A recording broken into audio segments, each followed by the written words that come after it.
Perhaps you are listening to this now and you feel a certain weariness, a spiritual exhaustion. You have done everything you were taught to do. You have affirmed, you have visualized, you have walked in the assumption of your wish fulfilled as best you knew how, and yet your desire remains at a distance. Perhaps it even feels further away now than when you first began. You feel like an architect who has drawn the plans for a magnificent building, gathered all the materials, hired the workers, but for some inexplicable reason, the construction never begins. The foundation is never laid. The ground remains empty, mocking your effort and your vision. Perhaps it is money that seems to slip through your fingers like fine sand, no matter how tightly you clench your fist. Perhaps it is a relationship that refuses to blossom, remaining a perpetually closed bud, or a career that feels stuck in a swamp, motionless. No matter how vigorously you try to row, you chase and it flees. You push and it resists. It is a divine paradox, a cosmic dance whose choreography you seem unable to grasp. The more you stretch to grasp that stunningly beautiful butterfly, the more you crush its delicate wings. The very eagerness to possess destroys the object of your affection.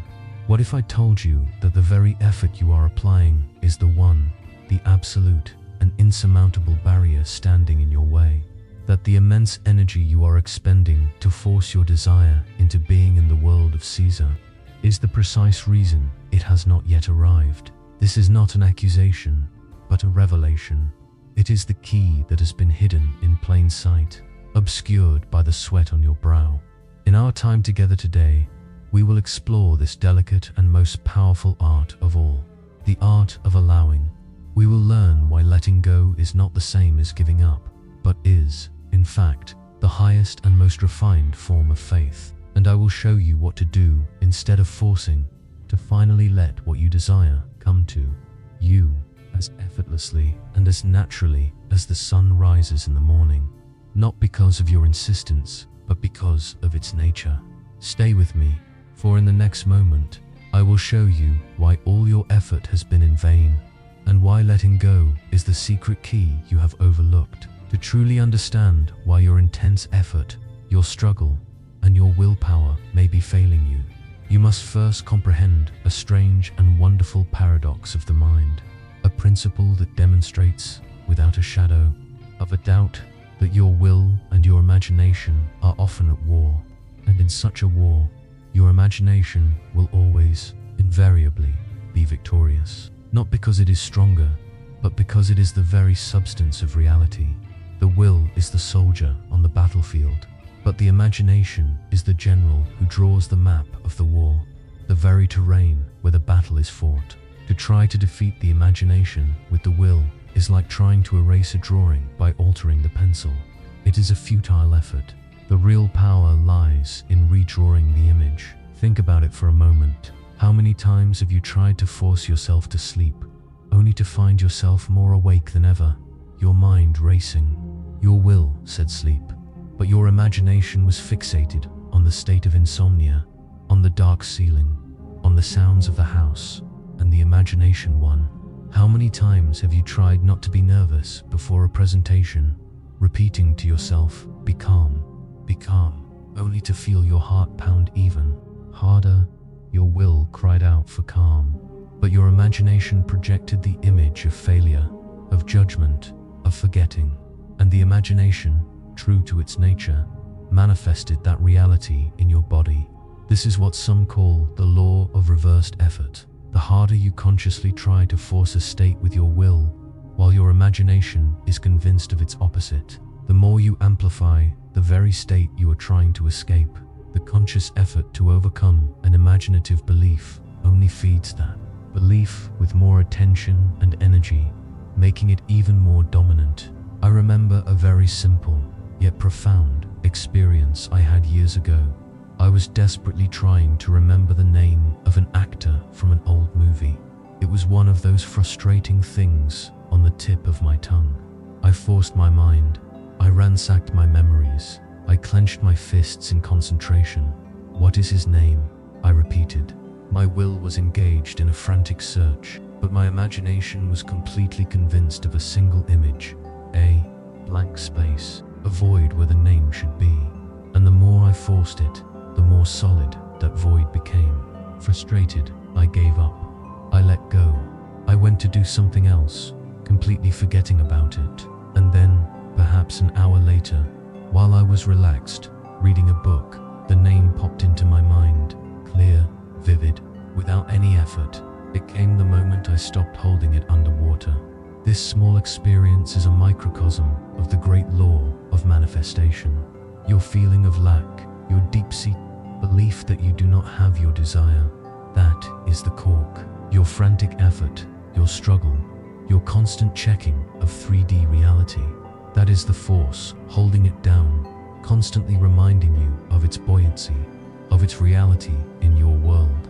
The moment you cease your effort, the moment you distract yourself with joy, with gratitude, with serene faith, the cork shoots to the surface effortlessly. It has no choice. It is its nature. Your desire does not need your help to manifest. It needs your permission. It needs you to stop fighting against the current of your own creation. You must understand that every feeling you entertain, every state of consciousness you occupy, radiates a specific non-verbal signature. It is a broadcast that shapes the world around you. The frequency of lack is easy to recognize. It is charged with anxiety, impatience, and the frantic energy of need. It is the vibration of a beggar, not a king. The frequency of fulfillment, however, is one of peace, satisfaction, and a quiet gratitude. It is the vibration of one who already possesses. Your effort, born of strain, is simply a prolonged and powerful broadcast of the frequency of lack. But how then does one abandon effort without abandoning the desire? That is the delicate art we are about to unravel.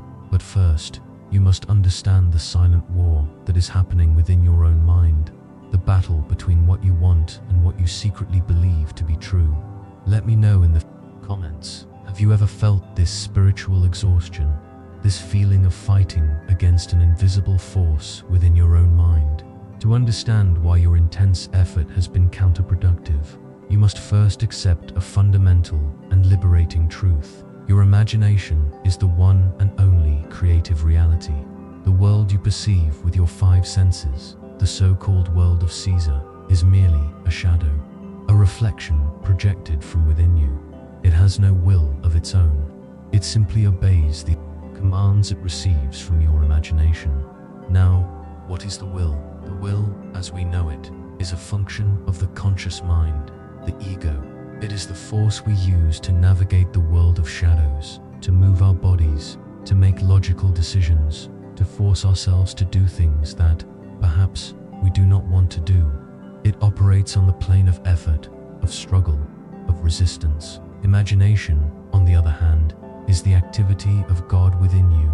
It is your consciousness. It is the power that dreams and gives form to all of existence. It does not operate through effort, but through being, through feeling, through assumption. It is the realm where creation is already finished. The conflict arises when we try to use the wrong tool for the job. We try to use the will, a tool of the shadow world, to alter the source of the light, which is the imagination. It is like trying to change your image in the mirror by yelling at the reflection. The reflection cannot change on its own. It can only show what is in front of it. To change the reflection, you must change yourself. And this is where the silent war begins. Your will, your conscious effort, says, I will be rich. You repeat affirmations. You force yourself to visualize. But your imagination, fed by years of conditioning, by the evidence of your senses, by the feeling of lack in your bank account, whispers incessantly, you are poor. Look around you. This is the truth. In a battle between the forced declaration of the will and the felt conviction of the imagination not only wins, it does not even acknowledge there was a battle. It simply continues to project its inner truth, its deepest belief, onto the screen of space. The great mystic Emile Coué, who profoundly influenced Neville, coined the law of reversed effort, which states that the more you try to do something with willpower, the less you succeed. It is the perfect illustration of this principle. The metaphor of the submerged cork is the clearest I can offer. Imagine you are in a pool holding a large cork float underwater. The nature of the cork is to float. That is its intrinsic truth. Your desire, in its natural state, is already a reality in the realm of imagination. It is a finished fact. Your deep belief in lack, your identification with the problem that is the cork. Now, your will is the hand that pushes the cork down with all its might. You concentrate, you exert effort, and what do you feel? You do not feel the lightness of the cork. You feel your own downward pressure.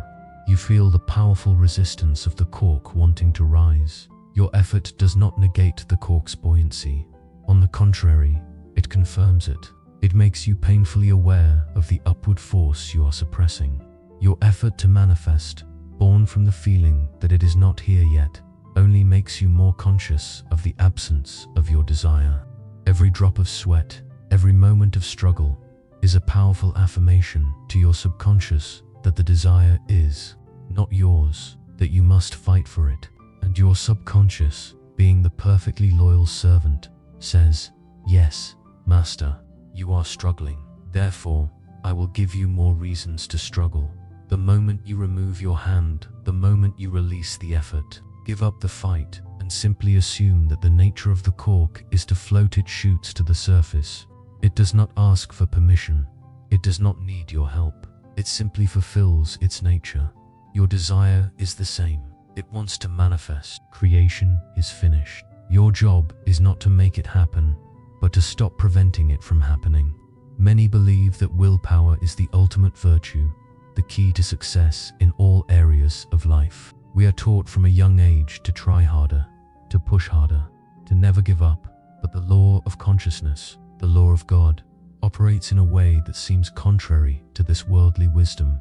Your will, when it comes in direct conflict with your imagination, only serves to dig the trench of your current reality deeper, reinforcing the walls of your self-imposed prison. Then, the solution is not to strengthen your will so that it can finally defeat your imagination. That is impossible. The solution is to switch sides in the war. It is to surrender the will to the imagination. It is to seduce the imagination with a new feeling, a new story, a new assumption. You do not force the imagination. You feed it, you court it, you persuade it through the persistent feeling of the wish already fulfilled. Instead of fighting the image of lack, you gracefully ignore it and offer your imagination a new image to contemplate, the image of you already being the person you desire to be. You are not trying to get something. You are simply accepting what is already yours in the realm of truth. Understanding that imagination is supreme is the first and most crucial step out of the battlefield of effort. The next step is to learn to communicate with this divine power in the way that it understands, and that language is not made of forced words or muscular tension, but of something much more subtle, much deeper, and infinitely more powerful: feeling. The vibrational frequency you emit in every moment of your existence. And it is this frequency we will now speak of. Everything in the universe, from the most distant star to the most fleeting thought in your mind, vibrates. Nothing is at rest. You, at this very moment, are broadcasting a unique vibrational signature, a frequency that is the sum total of your feelings and beliefs. This is not a poetic metaphor. It is the fundamental nature of reality. Your consciousness is a broadcasting station, and the feeling you assume is the frequency you choose to tune into. The universe, like a great receiver, has no choice but to play the music that corresponds to that frequency. It does not judge your choice. It does not decide if the music is good or bad.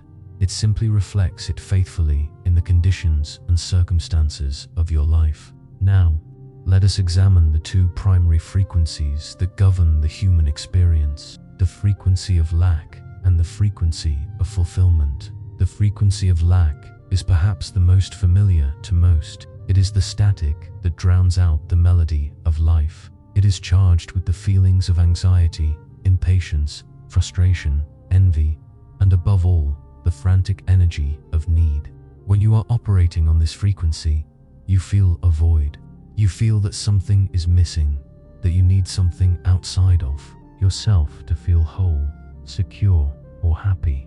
Your focus is on the absence. Your effort to manifest, your struggle, your chasing, are all activities that can only be born from this frequency.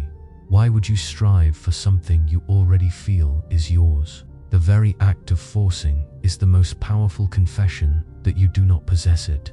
It is a continuous prayer for the perpetuation of lack. Think of the sensation in your body, the tension in your shoulders, the knot in your stomach, the mind that never stops calculating how and when. That is the physical signature of the frequency of lack. And as long as you broadcast that signature, the universe, in its infinite loyalty, will continue to bring you circumstances that perfectly match anxiety, impatience, and need. In direct contrast, there is the frequency of fulfillment. This is the clear music, the harmonious melody. Its components are peace, satisfaction, relief, confidence, and a serene gratitude. It is the frequency of one who knows that creation is finished. It is the feeling that follows the answered prayer. Think of how you feel after a wonderful meal. You do not continue to stare anxiously at the menu, hoping for food to arrive. You do not worry if the chef is cooking it correctly. You are satisfied. You are at peace. You lean back in your chair, relax, and enjoy the feeling of fullness. That quiet state of satisfaction, that inner knowing that it is done, that is the true feeling of the wish fulfilled. It is not a hysterical excitement or a loud joy. More often than not, it is a quiet peace. It is the absence of tension. Your imaginal act, where you feel your desire as real, is the banquet. Satisfaction is the state you must carry with you throughout your day. Your work is to tune yourself to this frequency of peace, no matter what the world of shadows shows you. The story of Peter attempting to walk on the water is your story. It is my story. It is the drama of human consciousness at play. As long as Peter's attention was fixed upon his goal, upon his master, upon the personification of his wish fulfilled, he did the impossible. He defied the laws of the world of Caesar. He walked on water. He was operating from the frequency of fulfillment, from a calm and confident assumption. But the moment he looked away, the moment he saw the winds and the waves, the facts of his 3D reality, the doubts, the fears, the newspaper headlines, the bank balanced out entered his mind. He changed his frequency. He fell from the frequency of fulfillment to the frequency of lack, of fear, and he began to sink. And in that moment of fear, what did he do? He began to try. He began to struggle, to flail in the water, to force himself to stay afloat, to fight the evidence of his senses. And the more he struggled against the storm, the faster he sank. His success came from a state of calm assumption. His failure came from a state of effort born of fear. Your desire is your master, calling to you to walk on the waters of your current circumstances. The winds and the waves are the doubts, the fears, and the contradictory facts of your life. To struggle with them, to force them, to try to change them from the outside, is to sink. If this revelation about the frequency of feeling resonates with your quest, if you are beginning to feel the truth behind these words, show your acknowledgement by leaving a like. It is a small gesture that helps us reach more minds that are ready to awaken. Forcing is an admission to yourself that you are not in the state of the wish fulfilled. For if you truly were the person who had your desire, would you be struggling to obtain it? No, you would be at peace. You would feel a quiet confidence. The feeling would be natural. So, you see, the goal is not to try harder. The goal is to feel it differently, to feel it as normal, as simple, as natural. What remains, then, is to discover how this feeling may be cultivated, how this frequency may be deliberately tuned until it becomes the atmosphere of your daily life. Mastering the frequency of feeling is what separates the master from the apprentice. But how does one deliberately tune into this frequency of fulfillment, especially when the outside world is screaming the opposite? The secret lies not in doing more, but in a fundamental shift of identity. a shift from getting to being, and it is this transformation we will speak of next. So, how does one deliberately tune in to this frequency of fulfillment, especially when the world around you seems like a discordant symphony of lack and limitation? The answer lies in one of the most profound and transformative shifts in perspective an individual can undertake. It is the great shift in focus from getting to being. This is not a mere matter of semantics. It is a complete reorientation of your creative identity. Your entire life, you have been conditioned to operate within the paradigm of getting. You have been taught that happiness, security, and fulfillment are things to be acquired, pursued, and conquered in the outer world.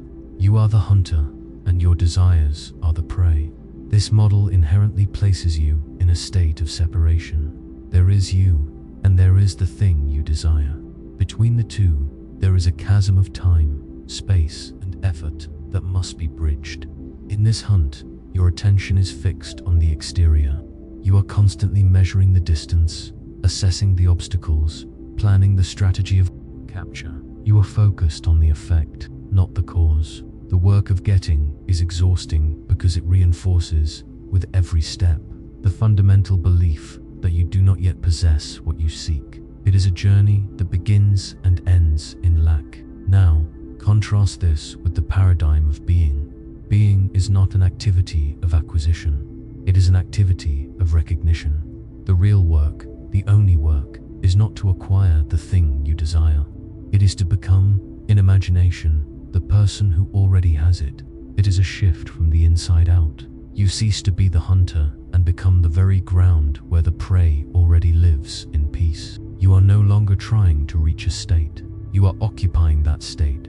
Your attention turns from the world of shadows to the world of substance, your own consciousness. You ask yourself, not what must I do to get wealth, but rather, what would my state of being be like if I were already immensely wealthy?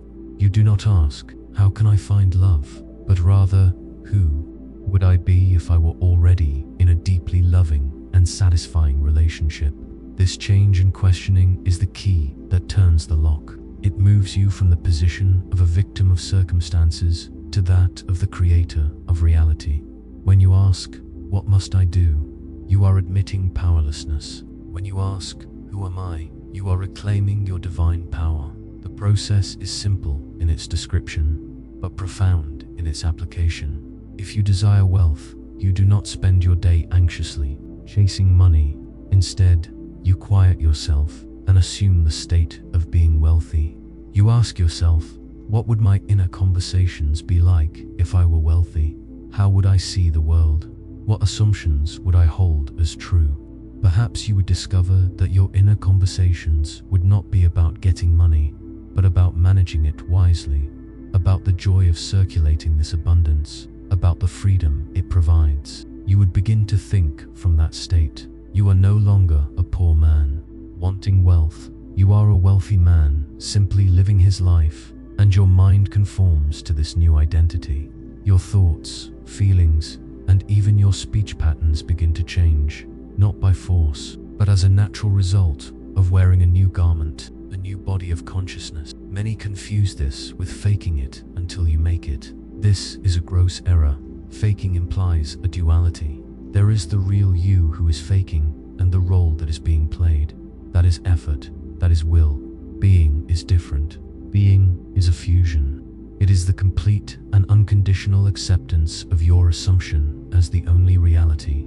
You are not pretending to be rich. You are, in imagination, recognizing yourself as the consciousness that is now focused through the state of wealth. The outer world may not have caught up with your conviction yet, but that does not matter. The world of shadows always lags behind the reality of imagination. Your loyalty is not to the shadows of the past, but to the reality of your present state. You walk in faith, which is loyalty to this unseen reality. The work, therefore, is internal. It is a work of self-observation and self-persuasion. Throughout your day, you watch yourself. Do you catch yourself thinking from the old identity? Without judgment, you simply recognize it and return to your new home, your new state of being. It is a practice, a discipline of assuming the feeling of the wish fulfilled until it becomes natural, until it feels more real than the world your senses present to you. You are impregnating yourself with a new self-definition. And since creation is finished and all states exist now, your work is not to create the state, but simply to select and occupy the state you wish to experience. This shift from getting to being is what turns off the frequency of lack and permanently tunes in to the frequency of fulfillment. It is what frees you from the struggle and establishes you in grace. Once you truly become, in imagination, the person you wish to be, what remains? What follows this occupation? There follows a state that has been widely misunderstood, a state of rest and knowing that the ancients called living in the end. And it is the true nature of this state that we will explore next. We now arrive at one of the most vital and, perhaps, most misunderstood concepts in the teachings of consciousness, living in the end. Many who hear this phrase interpret it as a call to a state of continuous mental effort. They believe they must spend every waking moment forcing a mental image of their desire into their minds, struggling to maintain a vivid visualization against the tide of contrary evidence from the outer world. They turn imagination, the playground of God, into a battlefield. That, my friend, is not living in the end. It is living in a state of perpetual effort, which, as we have already established, is the surest way to postpone the realization of your desire. Living in the end is not an action. It is a state of being. It is not an effort. It is a relaxation. The true living in the end is a state of satisfaction. It is the feeling of relief, peace, and quietude that naturally follows the fulfillment of a desire. Let us return to our analogy of the banquet. Your imaginal act, that moment when you enter a drowsy state. Feel your desire as a present fact and allow it to feel real and natural. That is the act of eating the meal. You savor every bite. You fully engage in the sensory experience of your imagination. But once the meal is consumed, what do? You do not continue to stare intently at the empty plate, trying to recreate the sensation of eating. You do not get up and run to the kitchen to ensure the food has been digested. You simply relax. You recline. You carry with you the warm, pleasant feeling of satisfaction. You know you have eaten. The event is in the past. The feeling of satisfaction is in the present. That quiet knowing, that inner peace of it is done. That is the true feeling of living in the end. Your imaginal act is the feast, and satisfaction is the state you must carry throughout your day. When you live from this feeling of satisfaction, you no longer feel the desperate need for your desire to manifest, because, as far as you are concerned, it already has. You have already had the experience in imagination, which is the only true reality. The reflection in the world of Caesar is merely a formality that will unfold in its own good time. The urgency vanishes, the anxiety dissolves, the need to force becomes absurd. Why would you force something that has already happened? The practice of living in the end is, therefore, a practice of remembering this feeling of satisfaction. It is a deliberate cultivation of peace. One of the secrets to this is the mastery of the present moment. All desperation, all anxiety, springs from the feeling that something is missing now. The remedy, then, is to find a feeling of fulfillment in this moment, even before your desire appears on the world stage. At the end of your day, or even now, in this instant, find one thing, anything, for which you can feel genuine gratitude.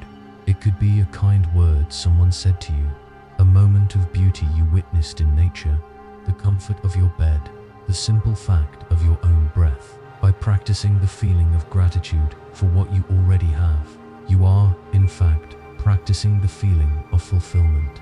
Gratitude and fulfillment vibrate on the same frequency. When you can find fulfillment in your present moment, you release the desperate need for the future to be different. And in that very moment of release, the future is suddenly free to conform to what you have imagined.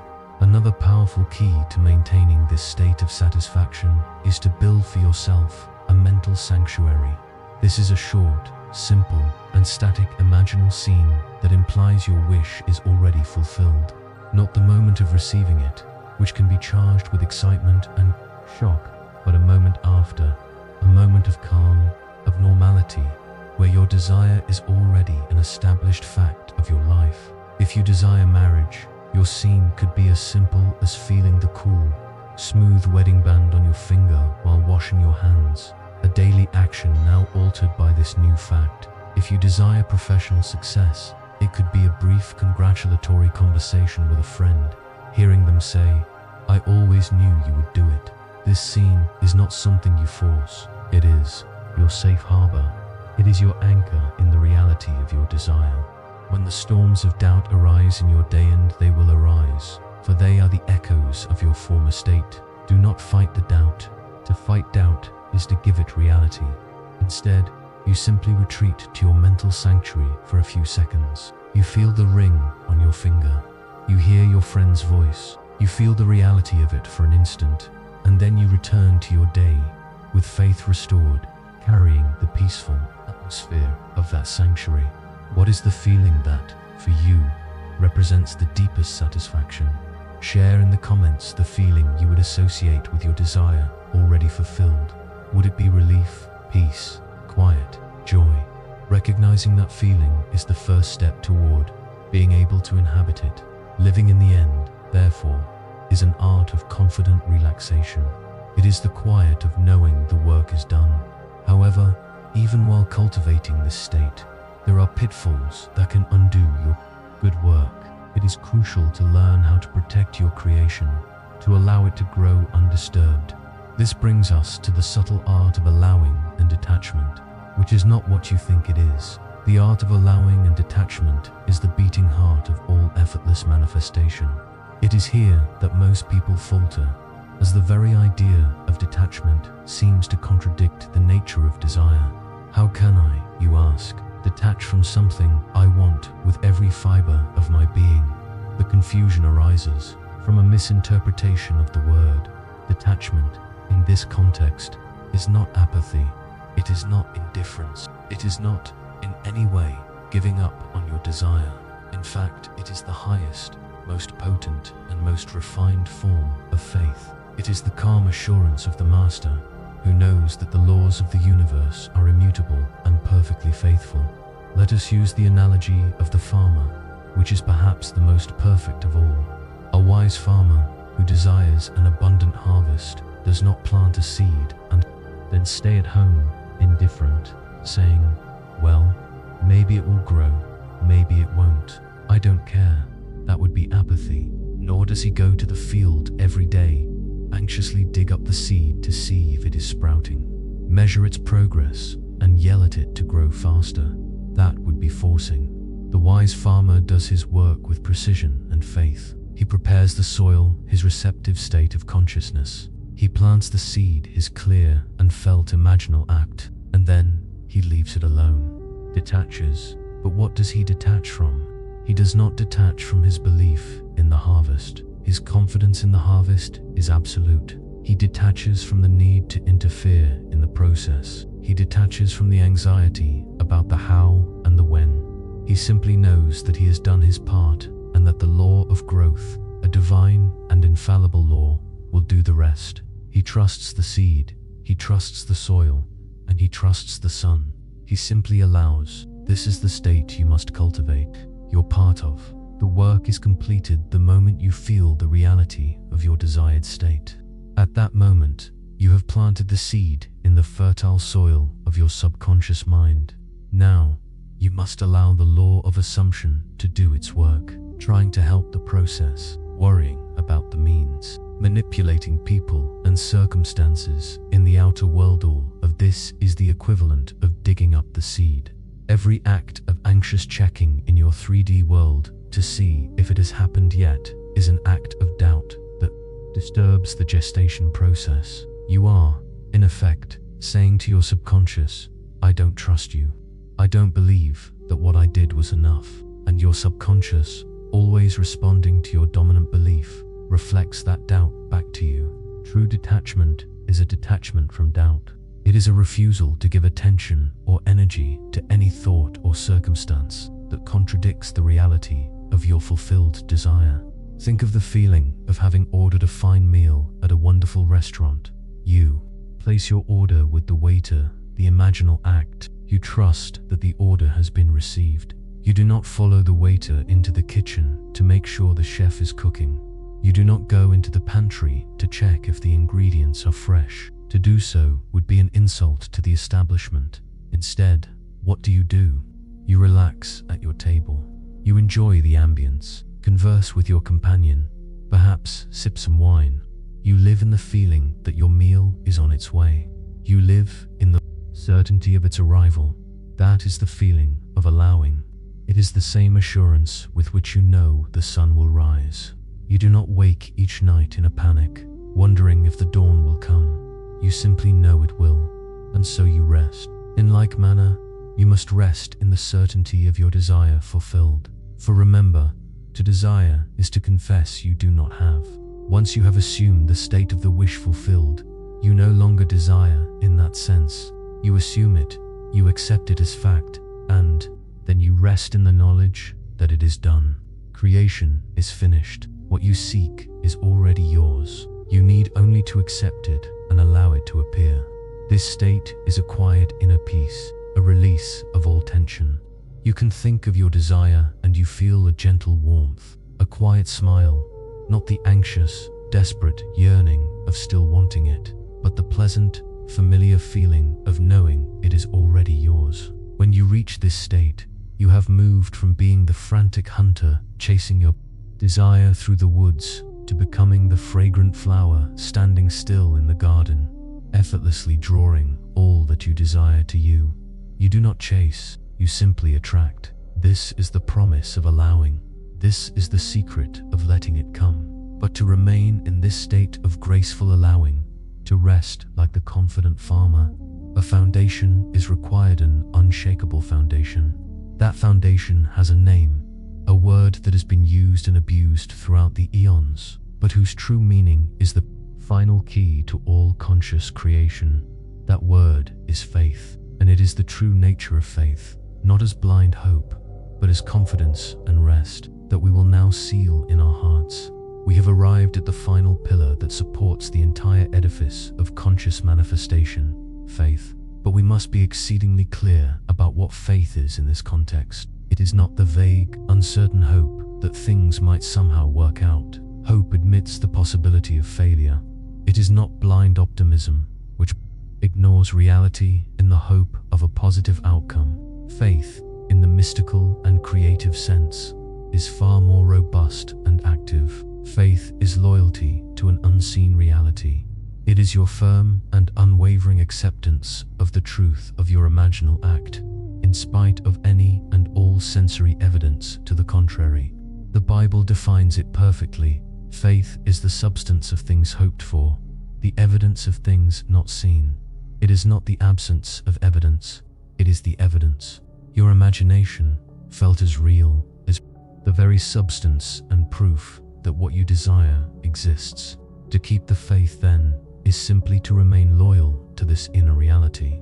It is a state of rest and confidence. It is the stillness of the Sabbath, the knowledge that the creative work is finished, and all that remains is the inevitable unveiling of that creation in the world of form.